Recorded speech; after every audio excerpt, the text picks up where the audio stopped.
Hello and welcome to this Facebook Live talking about the cards discipline, speed cards, in the World Memory Championships.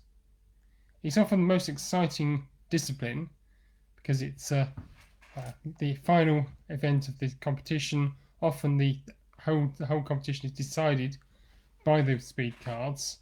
There's lots of tension, there's lots of strategy. There's always the question of has someone overstretched themselves, gone too fast, and made mistakes, or have they got their full 52 pack correct in a record breaking time? So there's lots of interesting things that happen in this event. Think about watching binary numbers. It's like watching paint dry, but the speed cards are actually media friendly and exciting to watch. Way back in the early days, they used to have an arbiter for each competitor standing behind them with a stopwatch, and this presented a number of difficult questions. First of all was what was the signal? Obviously, the competitor had to signal to the timer when they'd finished, and there's often some confusion as to how they would signal to that person to make sure that it was obvious they'd finished their memorization. If they went through the cards more than once, they had to make sure that when they finished their second go through, the cards were on the desk and the timer could stop their stopwatch in time. Also, the other question was when it breaks down to fractions of a second, how fast were the reaction times of the person with the stopwatch? If somebody had a quicker reaction time, then that could advantage one competitor over another.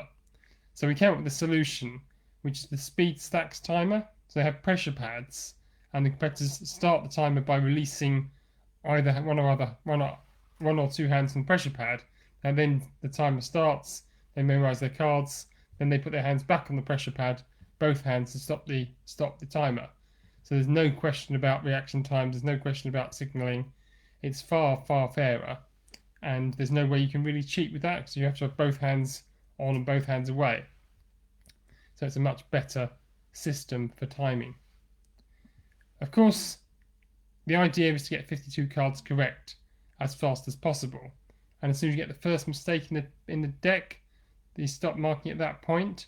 So ideally you need to get 52. And if you get less than 52, your time is set to 3 minutes, so you don't get many points. But there is a strategy you can use if you do get less than a deck to give you a better chance of getting at least some points on the board for that. If you think you've got a mistake in the first half of the deck, you can choose always whether you start from top down or bottom up.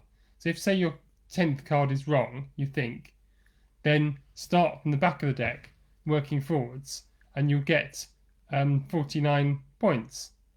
Whereas if you start from the front of the deck going the other way, you only get 9 points. So depending on your choice of whether you ask the arbiter to mark from the back up or the top down, determines how many points you'll get. So that's one little trick you can use, just if there's a particular card that you're doubtful of.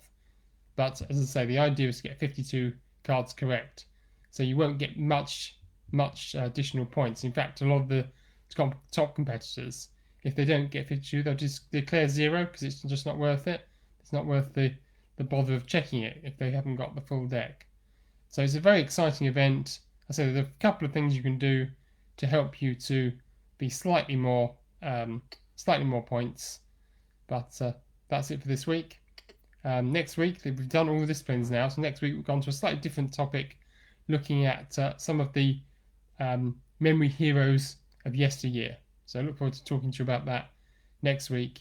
In the meantime, stay safe and have a good week. Bye for now.